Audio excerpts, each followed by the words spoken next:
Pemirsa, kita sampai di akhir acara. Sekarang Fadlizon. Assalamualaikum warahmatullahi wabarakatuh. Mbak Karni, selamat malam. Saya dapat giliran terakhir. Ada yang terakhir, Masih ada Pak yang lebih Adar. terakhir lagi. Pak Ini saya Adar. kira satu tema yang penting ya. Karena berbicara sebuah tragedi nasional yang besar, setidaknya adalah ada 2 kali Partai Komunis Indonesia mau melakukan kudeta. Bagi saya jelas PKI itu mau melakukan kudeta di tahun 48 dan di tahun 1965. Nanti saya beberkan bukti-buktinya dengan jelas. Apalagi sudah ada TAP MPRS nomor 25 tahun 66 dan ada juga Undang-Undang nomor 27 tahun 99 yang jelas-jelas di situ mengatakan bahwa Partai Komunis Indonesia dibubarkan karena mau merobohkan negara Republik Indonesia. Jadi sebetulnya tidak ada kontroversi di situ. Tidak ada kontroversi sama sekali, tidak ada versi-versi lain. Mohon maaf Gubernur Lemhanas, saya kira tidak ada. Tidak ada satu pihak atau sudah jelas yang mau melakukan kudeta itu adalah PKI tahun 48 dan tahun 65. Itu saya kira Lemhanas harusnya tegas dan jelas dalam menyikapi persoalan ini dan tidak membuat interpretasi-interpretasi lain. Nah, saya memang generasi yang lahir tidak mengalami tahun 65. Saya lahir tahun 71, tetapi saya kebetulan masuk Universitas Indonesia di jurusan Rusia. Jadi sedikit banyak saya juga bersinggungan dengan berbagai literatur yang terkait dengan itu. Kemudian doktornya kebetulan di bidang sejarah juga. Nah, saya ingin kutip ini, seorang Bolshevik yang pertama namanya Pyotr Kachov, dari tahun 1876. Di dalam bukunya Revolutia i Gasudarstva, Revolusi dan Negara. Ya, dia mengatakan bahwa revolusi harus terjadi sebelum transformasi masyarakat. Karena itu kaum revolusioner harus merebut kekuasaan sebelum mereka melaksanakan program. Revolusi merupakan konspirasi yang dilakukan kelompok kecil atas nama massa. Begitu kekuasaan sudah di tangan, baru pemerintah akan melaksanakan revolution from above atau revolusi dari atas dengan menggunakan kekuatan terorganisir dari negara. Itulah yang disebut sebagai dalam ajaran komunis diktator proletariat. Saya kira ini mata pelajaran pengantar ilmu politik ini kalau di UI. Jadi memang inilah pentingnya kita mengerti sejarah ya, supaya tidak terbalik-balik. Tadi Pak Ilham Aidit mengatakan Ustadz Tengku Zulkarnain terbalik-balik. Tidak, yang terbolak-balik itu adalah saudara Ilham Aidit. Contoh saja misalnya tadi mengatakan undang-undang PMA itu produk dari pemerintahan Soeharto. Itu salah besar.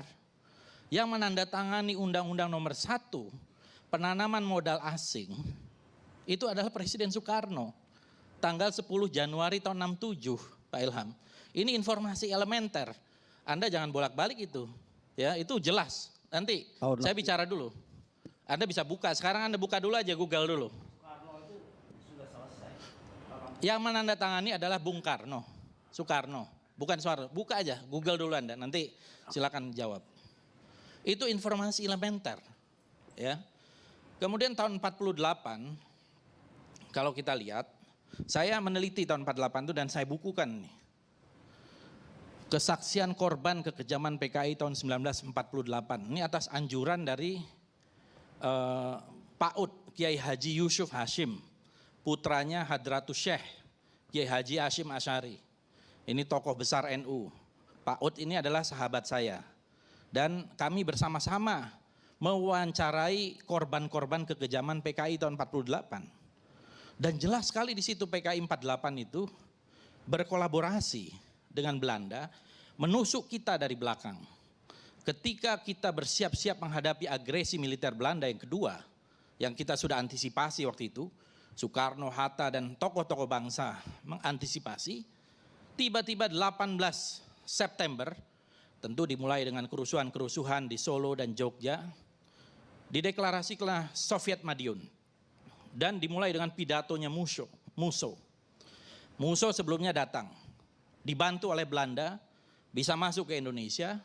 Itu ada sejumlah tokoh, ada Musso, ada Suripno, ada Tan Ling Ji, dan beberapa tokoh lain, Maruto Darusman, masuk ke Indonesia. Kan kita masih dalam suasana revolusi ketika itu. Kalau tidak ada izin Belanda, mana bisa masuk. Kemudian berita-berita tentang Musso ini juga didukung oleh Belanda. Dan ketika ada dikejar para pelaku 50 orang di sebuah tempat, dilindungi juga oleh tentara Belanda. Jadi memang PKI ini penasaran sebetulnya. Karena PKI, kalau kita lihat sejarah, tidak ikut terlibat di dalam proklamasi kemerdekaan Republik Indonesia. Tidak. Yang terlibat adalah tokoh-tokoh nasionalis dan Islam. Ya, PKI waktu itu ilegal, tidak ikut terlibat. Makanya mereka penasaran. Di awal-awal dulu PKI mengatakan proklamasi 45 itu adalah revolusi yang gagal, revolusi borjuis. Mereka mau mengoreksi itu. Maka kemudian datanglah Musso dari Moskow, mau mengoreksi dan membuat sebuah manifesto Jalan Baru untuk Republik Indonesia. Di Jalan Baru Republik Indonesia itu dia mengecam Bung Karno, mengecam Bung Hatta, dan jelas-jelas di situ Ibu Sukma mengatakan bahwa ideologi dari PKI itu adalah Marxisme-Leninisme. Baca buku Jalan Baru untuk Republik Indonesia. Itu Marxisme-Leninisme, bukan Pancasila. Nah, kalau kita lihat di situ kemudian Soekarno Hatta langsung membuat sebuah pidato. Pidatonya Bung Karno hebat sekali waktu itu. Bung Karno mengatakan bahwa ini adalah gerakan untuk kudeta, mengambil alih Republik. Dan Bung Karno menyatakan di akhir, pilih Soekarno-Hatta atau pilih Musso. Kemudian Musso menjawab, ini disinilah pentingnya sejarah. Musso menjawab dengan menghina Bung Karno berkali-kali. Dia mengatakan bahwa pemerintahan pendudukan Jepang telah menjadi Quisling, budak Jepang, tukang jual romusa. Jadi Bung Karno itu disebut sebagai tukang jual romusa oleh Musso. Sekarang mereka akan menjual Indonesia dan rakyatnya sekali lagi pada imperialis Amerika.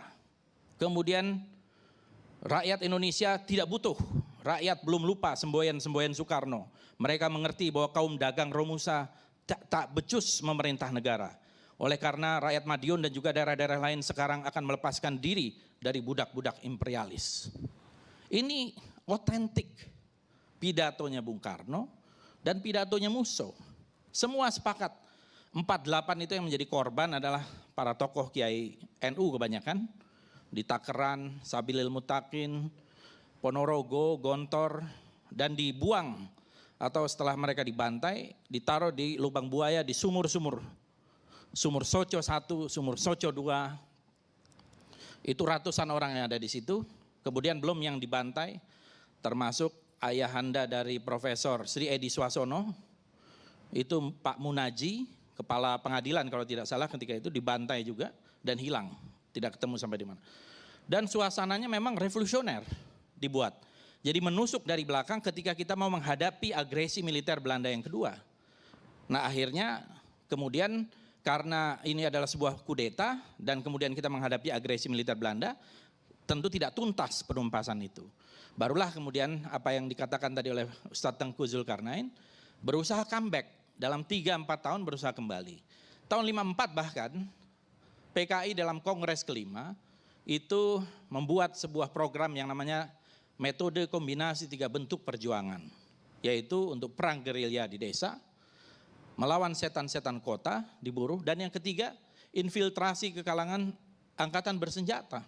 Dan itulah buahnya kemudian yang terjadi beberapa tahun kemudian dan banyak sekali teror-teror yang dilakukan sepanjang tahun 57, 58 sampai tahun 65.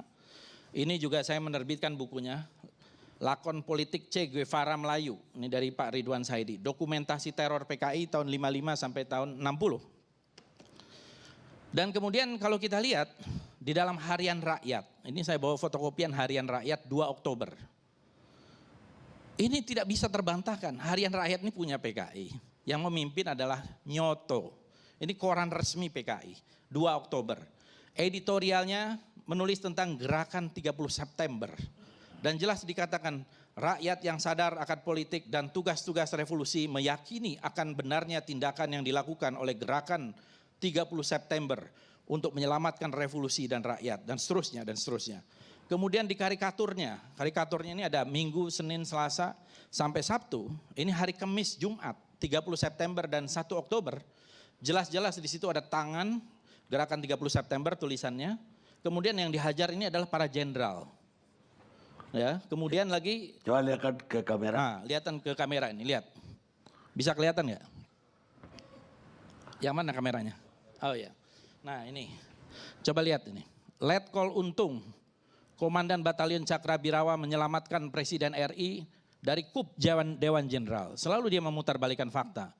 Ini 30 September, kemudian ini pada hari Sabtunya, film minggu ini katanya. Film minggu ini adalah jenderal-jenderal itu jatuh dari jurang. Jadi jelas, PKI pelaku itu tidak perlu diragukan lagi dan tidak perlu ada versi-versi lain. Ya menurut saya selesai kita dengan adanya TAP MPRS nomor 25 dan Undang-Undang nomor 27 tahun 99, selesai perdebatan itu. PKI adalah pelaku kudeta. Tidak ada versi lagi, apalagi Bu Sukma tadi sangat berbahaya mengatakan Pak Harto ikut terlibat. Bukunya Latif itu saya baca, Bu. Bukunya Latif itu super ngawur itu. Ya. Saya baca berulang kali dan ngawur sekali. Pertama tentu bias. Karena Latif adalah pelaku. Tentu dia mau melindungi diri. Yang kedua, saya sempat mewawancarai Pak Harto tahun 2007. Saya konfrontir. Waktu itu Pak Harto saya tanya, Pak Harto, apa betul waktu itu Latif, Kolonel Latif melaporkan kepada Pak Harto akan adanya kup dari Dewan Jenderal. Pak Harto waktu itu dalam kondisi sakit, terbata-bata, mengatakan sambil tertawa, tidak ada itu. Yang ketemu dengan Latif itu adalah Bob Hasan. Jadi tidak pernah ketemu dengan Pak Harto. Waktu itu dikabarkan putranya Pak Harto, Pak Tommy, sedang sakit di RSGS ya, Gatot Subroto atau RSPAD sekarang. Jadi tidak ada itu, ini penelitian ya. Apalagi itu cuman sinyalemen mau melaporkan, terus dianggap terlibat. Ini super ngawur menurut saya. Dan bagaimana seorang yang terlibat kemudian mau memberantas dan menumpas. Dan ini saya kira Koran Harian Rakyat 2 Oktober adalah bukti yang sulit untuk terbantahkan bahwa PKI memang mau merebut kekuasaan. Belum lagi fakta-fakta lain dan banyak sekali buku-buku lain yang saya kira sangat menguatkan itu. Jadi satu hal ini adalah sesuatu yang tidak kontroversial, jadi jelas. Kemudian saya juga ingin mengatakan bahwa PKI selalu backstabbing dari belakang gitu ya, menusuk dari belakang. Karena itu wajar kalau kemudian dilarang. Tadi Saudara Saganda mengatakan bahwa Nazi saja, Nazi itu kan berarti lebih dari 75 tahun melakukan pembantaian dan sampai hari ini partai Nazi tidak dibolehkan. Orang memakai lambang Nazi bisa ditangkap, orang melakukan penghormatan ala Nazi bisa ditangkap juga oleh polisi. Itu satu hal yang wajar. Karena ini beda. Tadi kalau dikatakan ada ekstrim kanan, ada PRRI itu sama sekali beda dengan PKI. Karena itu tidak pernah melakukan kudeta. Ya. Peristiwa DITI itu sejarahnya berbeda lagi. Di rootnya itu adalah tahun 49. Itu bukan kudeta. Dia belum masuk di dalam pengakuan kedaulatan ketika itu. Itu kita bisa diskusi panjang sendiri tentang hal itu. Dan akhirnya akan menyatu. Dan tidak ada TAP MPRS-nya tentang itu. Tidak ada undang-undangnya tentang itu. Begitu juga dengan PRRI. Itu adalah koreksi terhadap pemerintah pusat yang terlalu dekat dengan komunis. Dan juga tidak memperhatikan daerah. Bahkan isunya waktu itu Jawa dan luar Jawa. Itu adalah koreksi. Dan tidak ada undang-undangnya tentang PRRI. Justru mereka semua mendapatkan amnesti. Walaupun kemudian di belakang hari, bukan karena PRRI, banyak tokoh-tokohnya yang ditangkapi juga tanpa proses pengadilan yang wajar. Seperti yang disebut tadi Ustadz Tengku. Banyak tokoh-tokoh yang berjasa pada Republik yang sekarang sudah menjadi pahlawan nasional. Muhammad Natsir, Safruddin Prawiranegara, Muhammad Rum, Buya Hamka, Kasman Singodimedjo, dan lain-lain. Bahkan seorang jurnalis yang hebat seperti Mohtar Lubis dipenjara 10 tahun. Dari tahun 56 sampai tahun 66, Mohtar Lubis. Ya, yang saya kira luar biasa menjadi godfather dari jurnalis di Indonesia. Jadi Sultan Syahrir, ya betul Bang Karni mengingatkan nih karena Sultan Syahrir Perdana Menteri pertama memimpin Kabinet Syahrir 1, Kabinet Syahrir 2, Kabinet Syahrir 3. Dalam keadaan sakit masih di penjara. Dan akhirnya Muhammad Hatta meminta supaya bisa bawa ke luar negeri ke Swiss ketika itu dan meninggal sebagai statusnya tahanan politik baru setelah kembali dijadikan pahlawan nasional. Syahrir seorang bapak republik juga ditahan dengan luar biasa ketika itu kena stroke dan sebagainya, tidak dibebaskan. Diperpendek. Nah, jadi intinya menurut saya ini memang komunisme ini adalah satu ideologi yang sangat ganas dan kejam. Ada The Black Book of Communism itu mencatat di seluruh dunia di rezim komunis itu sekitar 95 juta orang yang meninggal. Saya tahu kalau di Rusia atau di Soviet lebih banyak, paling banyak lah di samping Cina dalam revolusi kebudayaan, itu di zamannya Stalin luar biasa. Saya sudah datang ke rumahnya Stalin di Gore, di Georgia. Saya datang ke rumahnya Karl Marx di Trent. Saya datang ke kuburan-kuburannya untuk menyelami apa yang ada di dalam pikiran-pikiran mereka tentang komunisme. Dan memang ini ideologi yang sangat ganas dan menghalalkan segala cara. Dan saya kira jangan sampai terjadi lagi. Di Kamboja juga, itu saya datang ke namanya Cheong Ek sama S21 Prison Camp, Killing Field. Dalam tanah 2 hektar dibunuh 10.000 orang. Jadi pembantaian yang dilakukan oleh rezim komunis seluruh dunia itu 95 juta orang menurut buku The Black Book of Communism. Jadi jangan dialihkan. Seolah-olah ini tragedi ini adalah tanggung jawab semua pihak. Saya tidak sependapat dengan Pak Agus ya dari Lemhanas. Saya kira itu bukan tanggung jawab semua pihak, itu tanggung jawab PKI yang melakukan kudeta. Kemudian terjadi retaliation itu oleh rakyat. Apakah menurut Pak Agus ini dilakukan oleh negara? Apakah ada bukti-bukti yang melakukan itu negara? Saya kira masyarakat ketika itu dalam posisi dibunuh atau membunuh. Gitu ya. Dan itu saya membaca dan berusaha menghayati walaupun tidak hadir di dalam peristiwa-peristiwa itu. Tetapi hampir semua buku dan dokumen yang kita baca itu menyiratkan seperti itu dan saya mewawancarai tokoh-tokoh para pelaku baik 48 maupun 65. Yuk, waktu Anda udah habis. Terima kasih. Anhar sekarang benar gak di sejarah? Terima kasih Pak Karni. Assalamualaikum. Terima kasih Pak Karni. Assalamualaikum warahmatullahi wabarakatuh. Diskusi ini sebenarnya sangat menarik. Dalam arti kata memberikan wawasan-wawasan. Sangat penting. Dan kita melangkah untuk melihat masa depan kita dengan melihat masa lampau kita. Nah, pertanyaan dari atau tema yang dibuka oleh Pak Karni pada malam ini adalah ideologi PKI masih hidup. Nah, ada 2 hal yang harus dilihat dari segi ini.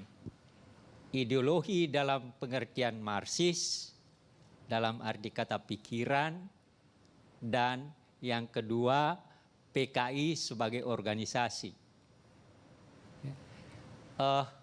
Dalam pengertian ideologi sebagai pikiran, sebenarnya Marxis itu sampai sekarang masih dipelajari di mana-mana. Ya. Saya mengingat bahkan waktu zaman Orde Baru, Pak Nugroho itu membuat satu kelompok di mana memungkinkan masalah-masalah komunisme diajarkan secara ilmiah. Itu. Saya ingat, tapi ketika itu macam-macam hal yang terjadi. Dan kemudian PKI sebagai organisasi, saya kira dengan segala macam yang terjadi, memang sangat tidak mudah bagi dia untuk tampil. Tetapi apakah dia akan bergerak di bawah tanah, itu persoalan yang harus di intelligence yang harus tahu akan hal itu. Tetapi saya ingin mengatakan begini Pak Karni. Kita sudah mengalami kemerdekaan selama 75 tahun. Dan betapa tidak mudahnya menjadi merdeka. Karena ternyata banyak hal yang belum selesai. Ambil sebagai contoh, Pancasila sudah selesai tetapi juga belum selesai. Selesai dirumuskan sebagai dasar negara, iya. Tapi bagaimana mewujudkannya menjadi bagian dalam proses membangun negara ini, mengimplementasikannya, itu juga yang belum selesai menurut saya. Dan dalam proses inilah kita harus melihat bahwa apakah PKI atau apakah Marxisme akan tampil atau tidak. Saya mau berkata begini Pak Karni, ruang akan terjadi itu kalau ruang-ruang dalam masyarakat sendiri terbuka. Dalam arti kata, kemerdekaan kita tidak bisa kita wujudkan sebagaimana adanya sehingga kemiskinan masih ada, saling bertengkar masih ada, maka ruang ini bisa digunakan oleh mereka. Oleh karena itu, saya sebenarnya sejak dari dahulu berharap benar agar supaya persoalan-persoalan tidak perlu dipertengkarkan, para elit jangan mempertengkarkan lagi. Tidak perlu lagi mempersoalkan Pancasila sebagai dasar negara. Tidak perlu ada macam-macam hal lagi. Dia udah selesai. Tinggal bagaimana menjadikan ini sebagai sesuatu pegangan bersama dan secara konsekuen kita gunakan untuk membangun kehidupan bersama kita di dalam sebuah negara yang dibangun bersama dan dikehendaki bersama. Itulah yang harus kita pikirkan dari sekarang sampai ke depan. Itu catatan pertama Pak Karni. Catatan kedua adalah kita sudah terlalu lama mengotak-atik sistem apa yang kita akan bangun dalam menciptakan satu pemerintahan yang baik. Pak Karni pasti tahu, kita pernah mengalami demokrasi liberal, kita pernah mengalami demokrasi terpimpin, demokrasi Pancasila, dan sekarang, kalau saya minjem istilahnya Pak Amin Rais, sekarang ada di koran saya baca itu, ketika ditanya demokrasi kita sekarang demokrasi apa? Jawab Amin Rais sebagai ketua MPR, demokrasi tidak.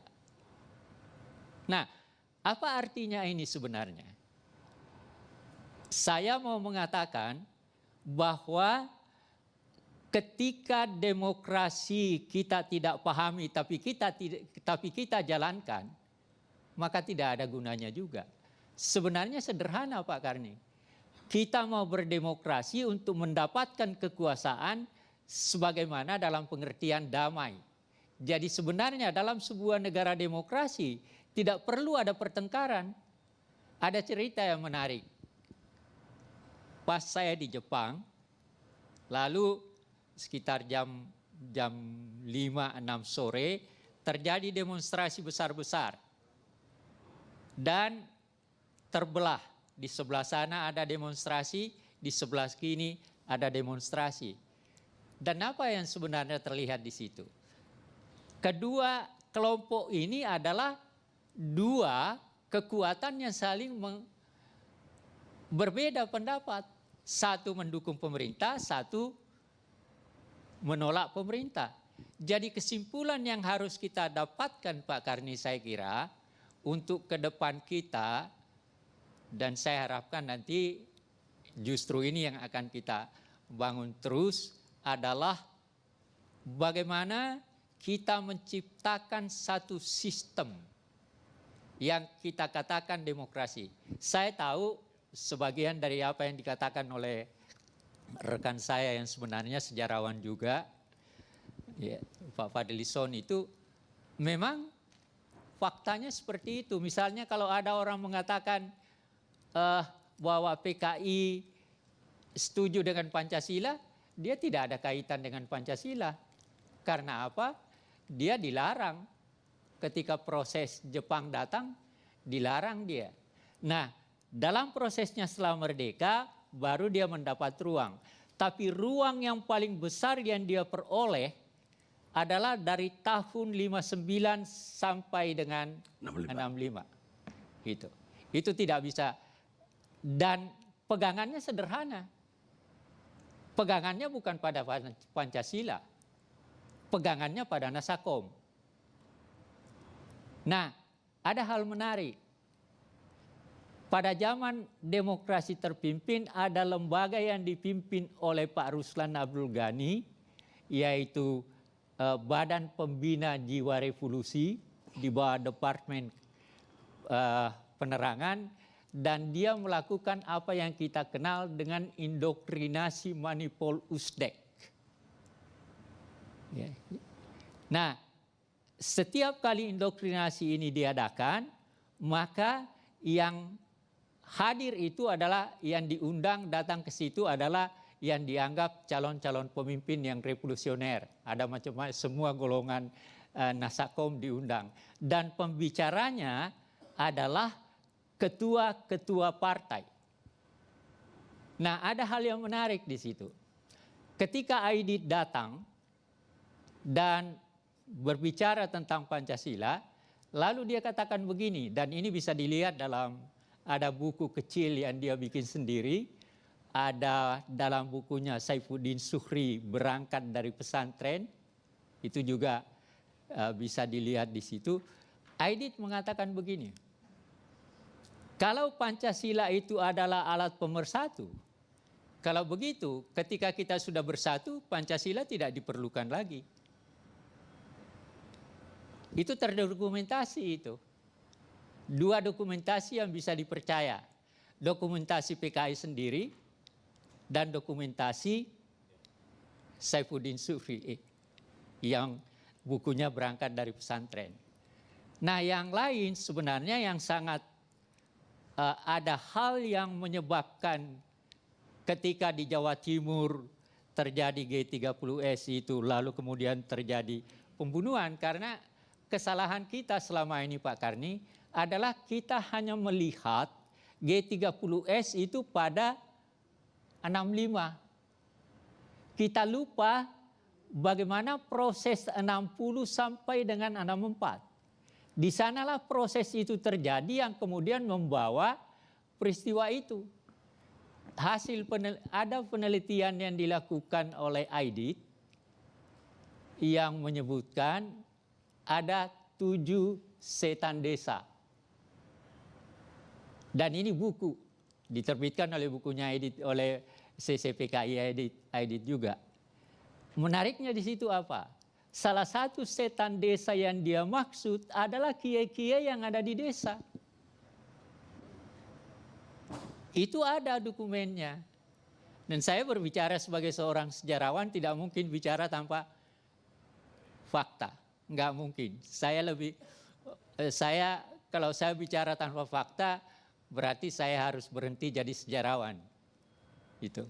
Nah, ini semua persoalan yang harus kita pikirkan. Persoalannya adalah apakah ideologi komunisme yang dipegang oleh PKI masih hidup sekarang? Itu kan pertanyaan yang Pak Karni ajukan. Saya mempunyai pendapat begini, Pak Karni. Dalam konteks sekarang, paling tinggi kalau mereka mau, tetapi buku-buku tentang Marxisme sekarang sudah banyak kok yang beredar. Sudah bisa dibeli di mana-mana. Itu. Tapi apakah PKI akan hidup? Kalau mengikuti perkembangan yang ada sekarang, terlalu kemungkinan itu ada, tetapi sangat sedikit kemungkinan dalam arti kata kondisi tidak memungkinkan, terkecuali kalau masyarakat sendiri membuka ruang itu bisa terjadi. Karena apa? Memang seperti kita tahu tidak ada ideologi yang mati. Marxisme tetap dipelajari di mana-mana, terbuka. Nah, apakah ada orang yang belajar Marxisme, komunisme ini nanti akan menampilkan diri dalam membentuk organisasi itu masih persoalan. Tapi apa yang Anda kemukakan ini sebenarnya adalah kehati-hatian agar supaya kita jangan sampai terkena dan melakukan kesalahan yang berkali-kali. Dan Pak Karni, ada hal yang sangat penting ialah mari saya mengajak kepada seluruh bangsa saya, mari kita hidup bersama di dalam sebuah negara Republik Indonesia yang berdasarkan Pancasila, karena itu adalah kesepakatan bersama. Terima kasih Pak Karni. Terima kasih, kita sudah dengar dari sejarawan apakah ideologi dari PKI masih hidup. Sebagian besar dari peserta sepakat bahwa ideologi tidaklah mungkin mati. Tapi apakah organisasinya akan hidup? Tipis sekali kemungkinannya. Namun dari polling yang saya lakukan atau ILC lakukan, jelas bahwa sebagian besar rakyat Indonesia masih mencemaskan bahwa ideologi PKI itu masih hidup sampai sekarang. Bagaimana Anda bisa tahu seorang itu komunis? Kalau dia membaca ajaran Karl Marx dan Lenin, dia komunis. Bagaimana Anda tahu kalau seseorang itu anti komunis? Kalau dia sangat memahami ajaran Lenin dan Karl Marx tadi, maka dia akan jadi anti komunis. Ronald Reagan, Presiden Amerika. Pemirsa, kami diskusikan, Anda putuskan. Kita ketemu ILC yang akan datang.